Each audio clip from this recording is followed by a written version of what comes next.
light or dark awakening, which path is easier for chosen ones?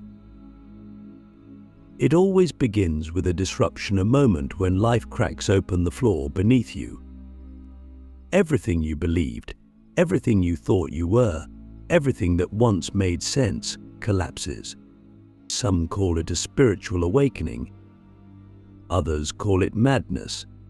But for the chosen ones, it is a sacred rupture. And then comes the question, not spoken out loud, but whispered in the trembling corners of your soul. Which path is this? Am I awakening through the light or through the dark? This question is not just for the curious.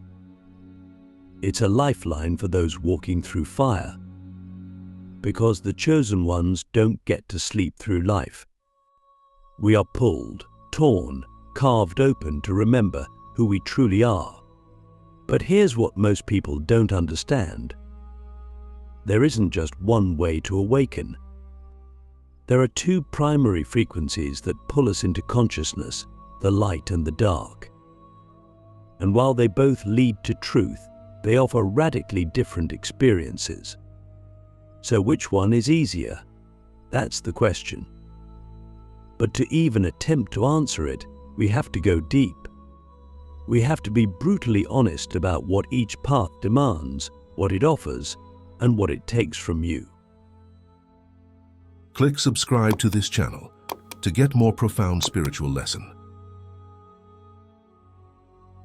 The light path is often romanticized. It's spoken of as peaceful, joyful, filled with grace. And yes, it can be. It's the path of illumination, of alignment, of synchronicity. It feels like the universe is holding you, guiding you, whispering secrets in your ear. You feel expansive. Your heart bursts open with compassion. You see the divine in everything. Every tree, every stranger, every breath becomes a portal. This is the light path. It often comes after deep devotion, after choosing surrender over resistance. It's the path of the seeker who willingly walks toward the flame. But here's the secret. The light path is not soft. It is not easy. It demands radical truth. It asks you to give up everything false, even the parts of your personality that kept you safe. It reveals your masks and burns them off. And it does so with precision. The light is not just warm, it is laser sharp. It exposes everything. You feel seen in ways you weren't prepared for. And that kind of exposure can be terrifying. Because who are you without your roles, your titles, your trauma identities? The light doesn't let you hide. It doesn't let you compromise. It says, be who you really are, or break. So yes, it's beautiful, but it is not comfortable. Then there's the dark path, the one no one signs up for consciously. It's the path that begins with loss, with heartbreak, with betrayal, with death, not always literal death, but the death of identity, of certainty, of innocence. It's the path where the universe doesn't whisper, it screams. The dark path doesn't invite you to awaken, it forces you. It strips everything you love away until you have no choice but to look within. You fall, you scream, you beg, you curse the divine. And in those moments you think this can't possibly be spiritual. But it is, and is. Because the dark path is the most ancient form of initiation. It is the descent into the underworld, and the cave where you meet your demons, the night that drags on for years. And yet, something begins to happen in the dark. You begin to see your strength. You begin to hear a voice that was always there, but drowned out by the noise of your life. In the silence, in the isolation, in the grief, you meet yourself. not the self you show the world, the real you, the eternal you. And that's when the darkness begins to shift. It doesn't disappear, but it starts to serve you. It becomes your teacher, not your enemy. So, which path is easier? At first glance, it seems obvious. Who wouldn't choose the light over the dark? Who wouldn't prefer grace over collapse? But here's the paradox. The light path requires a level of self-awareness and willingness that most people don't have until after they've walked through the dark. You have to be ready to surrender, and to trust, to soften. And our world doesn't teach that. We're raised to fight, to strive, to protect. So for many chosen ones, the dark path comes first because it breaks us open. It humbles us. It prepares us to receive the light. And sometimes you don't get to choose. Sometimes the path chooses you. And that's the hardest part to accept. You might have done all the inner work. You might have prayed, meditated, served, and still the darkness finds you. Not because you failed, but because your soul is ready for a deeper truth, ready to shed illusions you didn't even know you were carrying. And in those moments, it's easy to feel abandoned, to scream, "Why me?" But the real question is, what is awakening through me? You see, the dark path is not punishment. It is sacred reconfiguration. It's the dismantling of everything that's not aligned with your highest essence. And yes, it's brutal, but it builds a foundation of truth that cannot be shaken. So when the light finally comes, and it will, you are ready. You are clear. You are rooted, not in fantasy, but in embodied knowing. So maybe the better question is not which path is easier, but which path is necessary for me right now. Because both paths are valid, both are holy, and both are temporary. No one stays in the light forever. No one stays in the dark forever. The chosen ones are meant to walk through both, and to move between realms, to carry wisdom from the shadows into the sun and bring the clarity of light back into the depths. We are bridges. We are messengers. We are living proof that awakening is not a destination, it's a revolution that happens inside of you. So I ask you now, not with fear, but with curiosity, which path are you on? And can you honor it, even if it's not the one you wanted? The myth of the easy awakening, why the chosen are broken before they rise. We've been sold a beautiful lie, one that tells us awakening is a blissful, linear journey, that once you wake up, everything becomes clear, peaceful, harmonious. You meditate, drink spring water, align your chakras, and suddenly the universe opens its arms and showers you with miracles. But that's not the truth for the chosen ones. That's not how it works when you're meant to carry something ancient, something massive, something world-shifting within your soul. If you are truly chosen, your awakening will not feel like ascension at first. It will feel like being shattered into 1,000 unrecognizable pieces. And that shattering is not a mistake.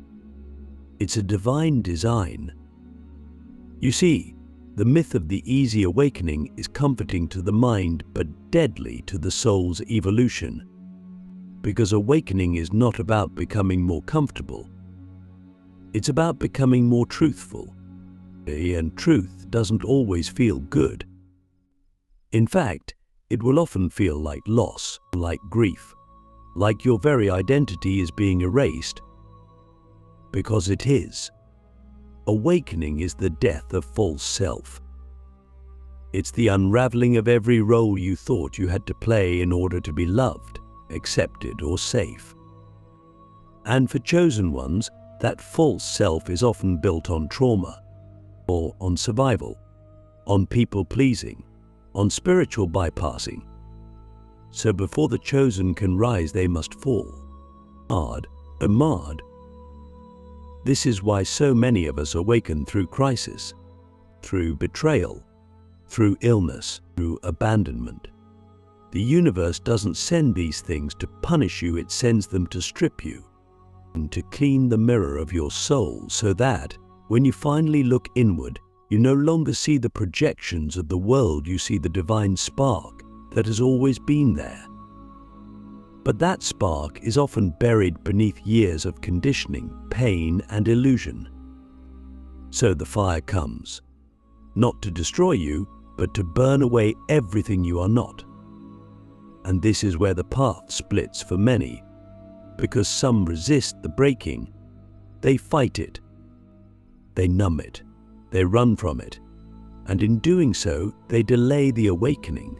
But they stay stuck in a loop, half awake, half asleep, knowing there's more, but too afraid to let go of who they've always been. But for others, the breaking becomes the blessing. They lean into the pain. They ask the hard questions. They allow the ego to die, not in one dramatic moment, but in 1,000 quiet acts of surrender. These are the ones who rise. These are the ones who walk the narrow path, not because it's easy, but because it's real. So why does the chosen one have to be broken before they rise? Because what you're being asked to carry cannot be placed on a shaky foundation. Your gifts are too sacred. Your assignment too vital. The world doesn't need more spiritual influencers, it needs spiritual anchors. People who have been through the fire and came out not with a brand, but with depth. People who can hold space for others because they've sat in the silence of their own destruction. People who don't just speak of light, but embody it, even when everything around them is dark. And here's the deeper truth. Being broken doesn't mean you're weak. It means you're being prepared. Every crack in your heart becomes a portal for more light to enter. But every tear you've shed has watered the soil of your future strength. Every moment you thought you wouldn't survive was actually a sacred initiation into your next level of power. You're not being punished, you're being refined. Just like gold must go through fire to be purified, so must your soul shed its impurities before it can shine with its true brilliance. But you have to choose it. You have to say, yes, I will not run. I will not numb. I will feel this. I will walk through this valley even when there is no map, no guide, no guarantee. That is the courage of the chosen, not perfection, not constant positivity, but the willingness to walk through hell with your eyes open and your heart still soft. So if you are in that breaking season now, if everything is falling apart and you don't know who you are anymore, take a deep breath. You are not lost. You are becoming. You are not failing. You are shedding. You are not dying. You are being reborn. And maybe, just maybe, the pain you're in right now is not the end of your story, it's the beginning of your becoming. When the light hurts and the darkness heals, the paradox every chosen one must face. There comes a moment on the spiritual path that no one warns you about, but a moment that feels so backward, so disorienting, that you begin to doubt everything you thought you knew about awakening. It's when the light begins to hurt more than the dark ever did. When the love you once craved feels overwhelming. When the truth you sought starts to tear you open. And at the same time, paradoxically, the darkness becomes the space where you feel most held, most seen, most safe. This is the paradox every chosen one must face. The dissonance where everything flips, where the light doesn't liberate, it exposes. And where the dark, instead of destroying you, begins to nurture you in a way nothing else ever has. You begin to realize that light is not always gentle. Sometimes it's blinding. It shines so intensely on your wounds that you recoil. It pulls up the roots of your shadow and lays them bare, and suddenly all the parts of yourself you've hidden for years are illuminated. Your jealousy, your pride, your fear, your self-loathing. The light says, look at this, own this, heal this, and it doesn't let you turn away. That's when many people begin to associate the light with pain, not because it's cruel, but because it's honest. And honesty, for the wounded heart, can feel like violence. Meanwhile, the darkness once feared and avoided begins to take on a new role. It becomes a place of quiet, of deep inner reflection, not the kind of darkness that consumes, but the kind that holds the womb of transformation. The cave where you are no longer performing, no longer presenting your best self. You're just you, raw, unfiltered, real. And for the first time you feel like you can breathe, because no one is watching, no one is judging, and in that stillness you begin to hear your soul again, not the polished version, the primal one, the voice that doesn't speak in affirmations, but in truths. The voice that says, you don't have to pretend anymore. This paradox is where your deepest spiritual maturity is born, because it's easy to love the light when it feels good.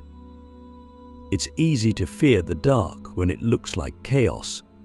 But when you learn to sit in both, when you stop labeling one as good and the other as bad, you begin to transcend the duality.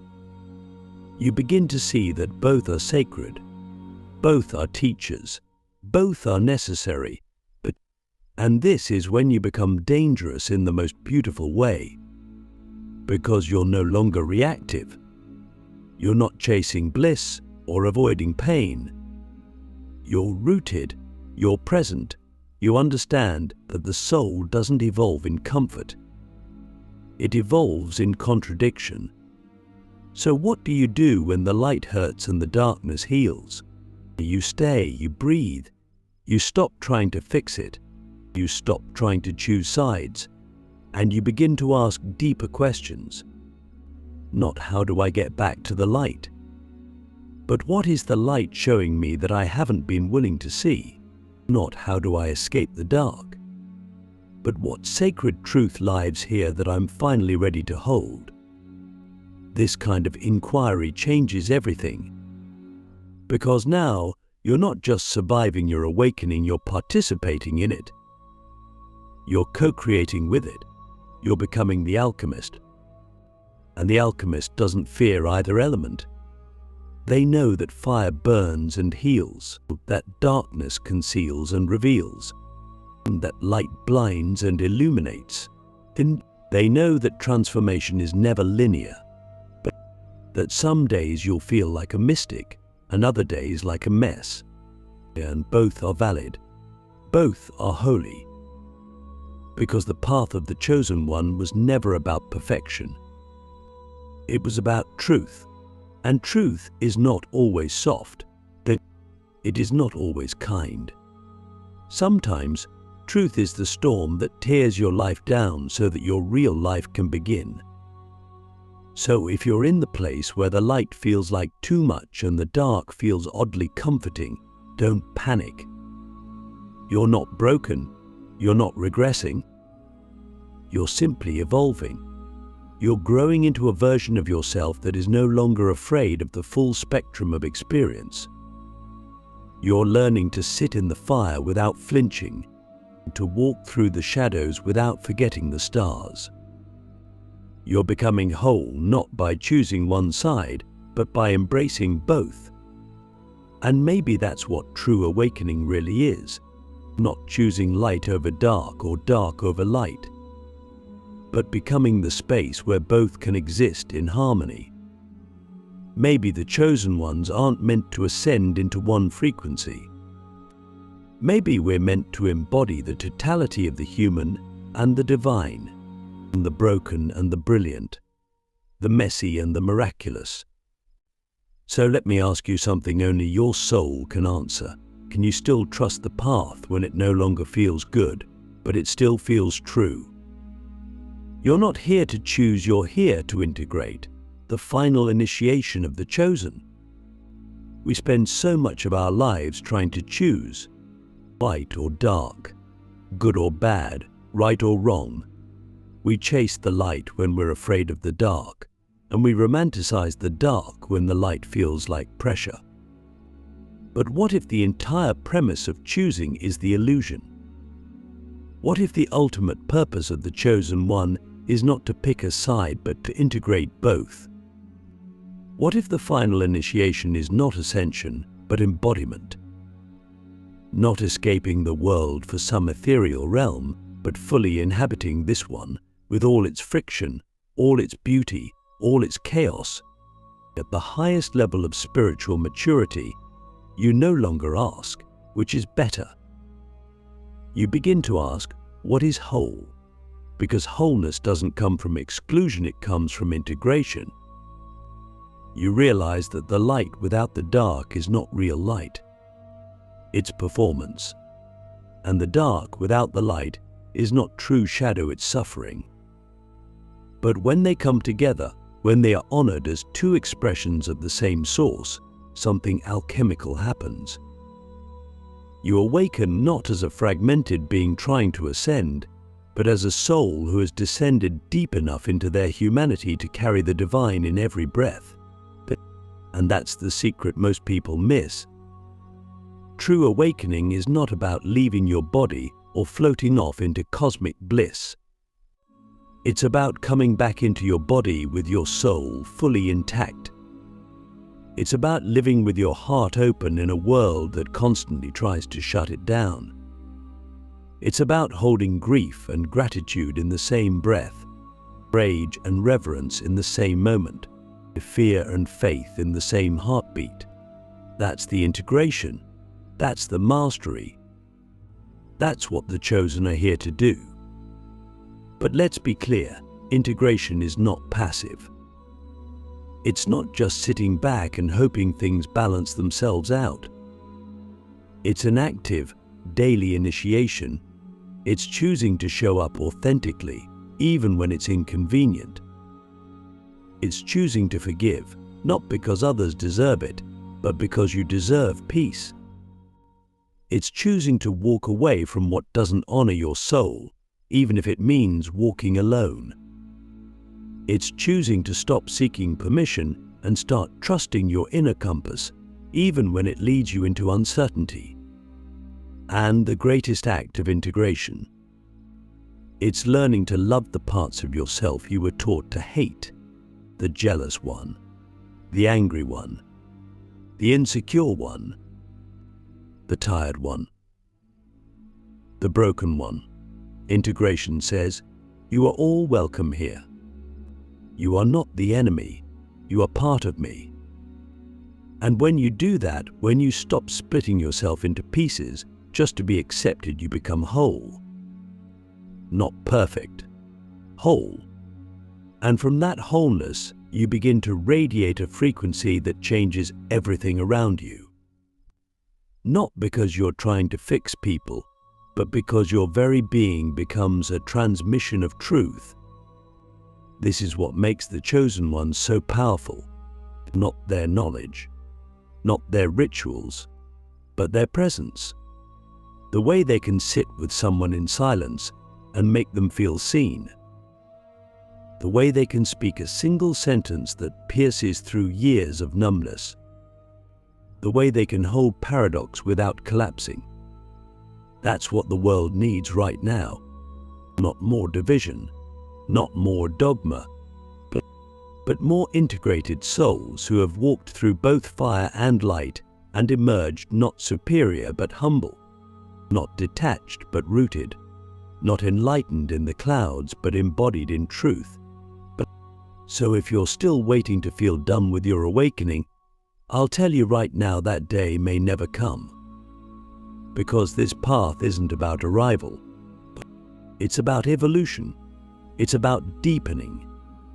It's about remembering who you are over and over again in new ways, through new trials, with new eyes. You're not here to graduate, you're here to return to your essence, to your center, to the you that existed before the world told you who to be. And maybe that's the final invitation, to stop striving to become some ideal version of yourself, and instead unbecome everything that was never you. The masks, the roles, the expectations, the shame. Let it all fall away, because beneath it all, you are already what you've been searching for. You are already the bridge between heaven and earth. You are already the light that knows the dark, and the dark that remembers the light. So I'll leave you with this. Can you let go of the need to choose and allow yourself to become the space where all things meet? Because when you do that, when you truly integrate, you don't just awaken, you become awakening itself. And that, my friend, is the moment the world changes. Not because you forced it, but because you embodied it.